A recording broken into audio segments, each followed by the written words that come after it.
Cela ne vous aura pas échappé, le titre de cet épisode est en anglais. Child free, not childless. C'est que, en français, cela aurait donné sans enfants et pas sans enfants. C'est pas très clair.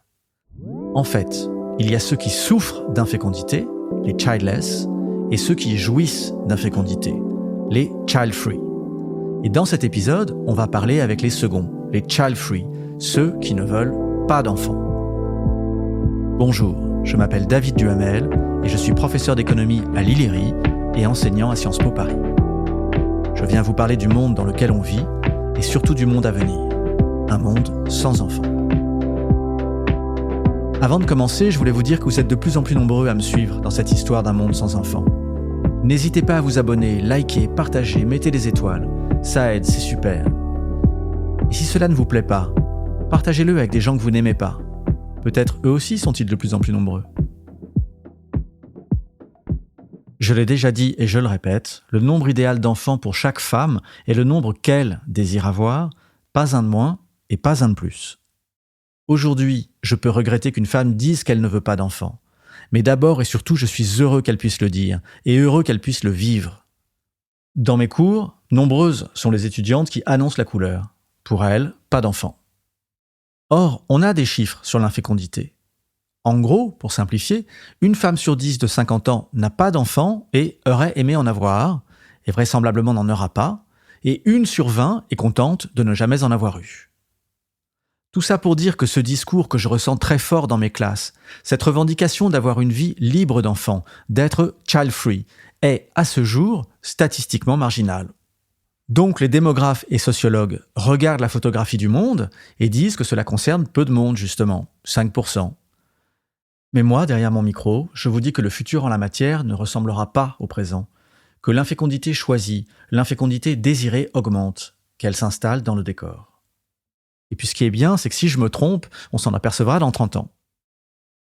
Mais ce mouvement child-free, qu'il corresponde à une réalité maintenant ou à une potentialité demain, ce qui m'intéresse aussi, c'est comment il existe comme parole, comme discours, comment il est devenu socialement acceptable. Pour en prendre la mesure, j'ai choisi de donner la parole, dans 2 épisodes, à des jeunes qui d'emblée annoncent un non-désir d'enfant et à des femmes de mon âge, l'une sans enfant qui nous dira que c'était la meilleure décision jamais prise, et l'autre, mère de 2 enfants, qui parlera de son regret d'être mère.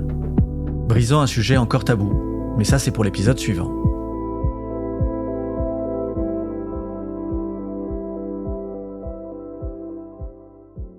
De prime abord, la frontière entre childless et child-free est claire. Je répète, les childless voulaient des enfants et n'en ont pas eu, les child-free n'en veulent pas. Et pourtant, je soupçonne que cette séparation n'est pas aussi franche, pas aussi nette qu'elle semble. Écoutons mes étudiantes et étudiants. Adelina d'abord, qui est lituanienne. Veut-elle des enfants ? Maintenant, non. Et pas seulement maintenant, à 21 ans, mais lorsque j'imagine ma vie, je ne me vois pas avoir des enfants dans le long terme. Je suis un peu égoïste de bien des façons, donc je ne me vois pas sacrifier autant de temps et d'argent. Parce que si vous prenez la décision d'avoir des enfants, vous avez aussi intérêt à décider à l'avance de sacrifier tout votre temps et votre argent. Et je ne veux pas faire ça. Je n'en ai vraiment pas envie. Adelina est child-free. Elle chérit sa liberté et nul ne peut lui reprocher.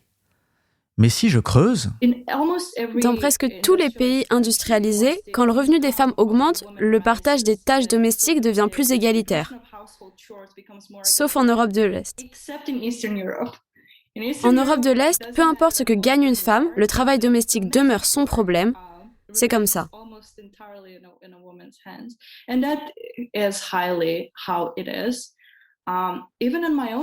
Même dans ma famille, mes 2 parents ont fait des études supérieures. Ma mère est médecin et mon père ingénieur. Et ma mère fait 100% de la cuisine et du linge, indépendamment du fait qu'ils gagnent, en gros, la même chose. Et cela semble normal, cela ne choque personne. Est-ce que la situation s'arrange avec la nouvelle génération? J'ai vécu avec mon copain pendant un temps et la division des tâches domestiques s'alignait sur nos compétences. Ce qui se passe, c'est qu'on a enseigné aux jeunes filles la cuisine et le linge. C'est un cercle vicieux. Même si ce n'est pas délibéré, personne ne dit « tu es une femme, tu dois faire à manger ». La femme se retrouve à cuisiner et à prendre soin du linge car elle sait mieux le faire. C'est une division liée aux compétences. Les hommes ne sont pas misogynes, ils sont juste moins doués pour faire la cuisine et le linge. Les pauvres. Carla, qui est italienne, est tout aussi décidée. Moi, j'envisage une vie sans enfant. Je veux être libre d'avoir un parcours au travail et j'ai peur de n'avoir pas de temps pour prendre soin de mon fils de façon complète. C'est marrant que l'enfant qu'elle ne peut pas avoir soit un fils dans son esprit. Là encore, tient-elle ce raisonnement en tant qu'individu ou en tant que femme qui a internalisé l'inégalité des sexes? C'est pas à moi de le dire. Bref, Carla envisage une vie de dinks, double income, no kids, double revenu pour les parents et pas d'enfants. On peut la comprendre. Daniela, qui est mexicaine et qui ne veut pas d'enfants, invoque 3 raisons.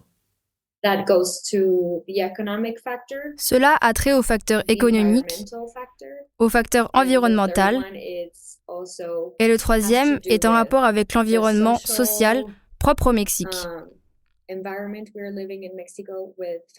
notamment la question féministe. Combien c'est devenu dangereux pour les femmes avec un fort taux de violence.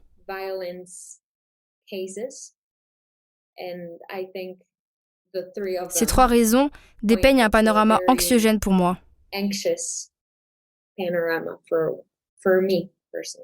Là encore, le patriarcat, les violences faites aux femmes, semblent peser lourd dans le choix de Daniela. Pourtant, l'histoire de ses parents commençait dans la magie de l'amour. Après 2 semaines, il la demanda en mariage et c'était parti. Ils se marièrent et emménagèrent à Mexico City. La question devint, qu'est-ce qui passe en premier? La carrière de mon père ou celle de ma mère? Vous pouvez deviner la suite, je pense. Maintenant, mon frère et moi, nous avons quitté la maison et sommes à l'université. Et mes parents sont séparés. Ma mère aujourd'hui est assez remontée. Elle a la famille qu'elle a toujours voulu et elle a une bonne relation avec mon père, mais elle est financièrement dépendante de lui. On comprend mieux la position de Daniela. Donc cela a été une vraie leçon personnelle. Je ne crois pas que je veuille faire ce type de sacrifice pour quiconque. S'il y en a une qui ne veut pas faire de sacrifice, c'est Julia, qui vit en Pologne. Elle m'avait frappé en classe par sa joie de pouvoir enfin parler des questions de genre. Quelque chose de difficile dans son pays. Les jeunes femmes en Pologne ont tendance à être de plus en plus à gauche. Ce qui, lorsque l'on parle de genre, a une signification profonde. On voit les choses changer. Aussi, en matière d'éducation, j'ai remarqué que les jeunes femmes ont tendance à être plus éduquées et qualifiées que les jeunes hommes. Donc, vous comprenez que les jeunes femmes n'aient pas envie de répéter, de se conformer au rôle traditionnel qui leur était dévolu. Ne pas répéter la trajectoire de leur mère. Du Mexique à la Pologne, en passant par la Lituanie, c'est la même histoire. Et puis voilà Hector. Salut, je suis Hector, je viens d'une petite ville près de Valence en Espagne. Pour moi, il y a plusieurs raisons. Le problème principal, c'est la situation mondiale en ce moment.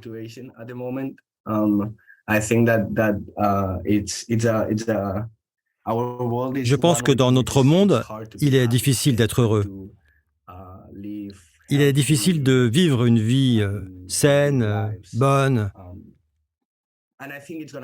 Et je pense que ça va empirer. Le changement climatique vient. Enfin, les problèmes posés par le changement climatique vont s'accroître de plus en plus.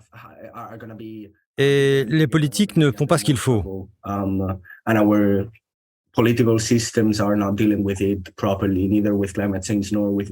Cela ne serait pas juste pour l'enfant. J'avais une longue conversation avec une amie et elle disait la même chose. Ce n'est pas agir de manière responsable que d'avoir un enfant dans cette atmosphère. Avec Hector, on change de registre. Il ne s'agit plus de préserver sa liberté, mais d'agir de manière responsable. Moi, en tant que père, c'est important. Et si j'échoue avec mon enfant? J'ai juste peur de ne pas faire ça bien. Mais quand quelqu'un est rongé de l'intérieur, c'est souvent à cause de son éducation.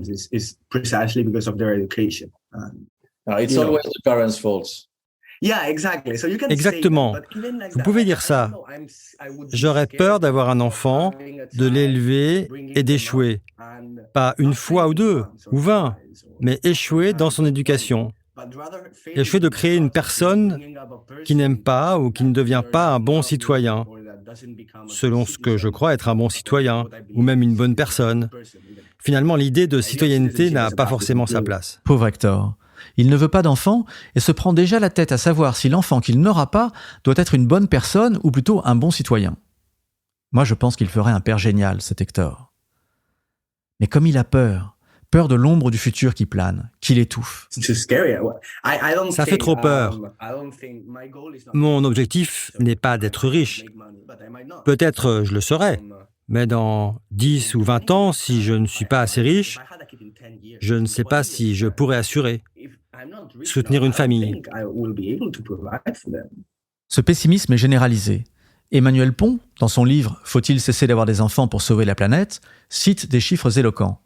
75% de la jeunesse mondiale estime que l'avenir est effrayant et 56% que l'humanité est condamnée. Mais seulement 39% hésitent à avoir des enfants. 39%, c'est pas mal déjà. Ce livre est super d'ailleurs, je vais essayer de faire un épisode avec lui. Childless, child-free, au cœur de l'opposition, il y a cette notion de choix. Les premiers privés de choix par la biologie, la solitude, la nécessité économique, et les seconds libres de faire un choix éclairé. Je l'ai dit, je ne suis pas certain que ce qui les sépare soit une ligne si claire. Une femme qui choisit de ne pas faire d'enfant pour préserver sa carrière, est-elle child-free ? Un jeune homme comme Hector qui dit ne pas vouloir d'enfant pour lutter contre le réchauffement climatique, est-il libre ou contraint ?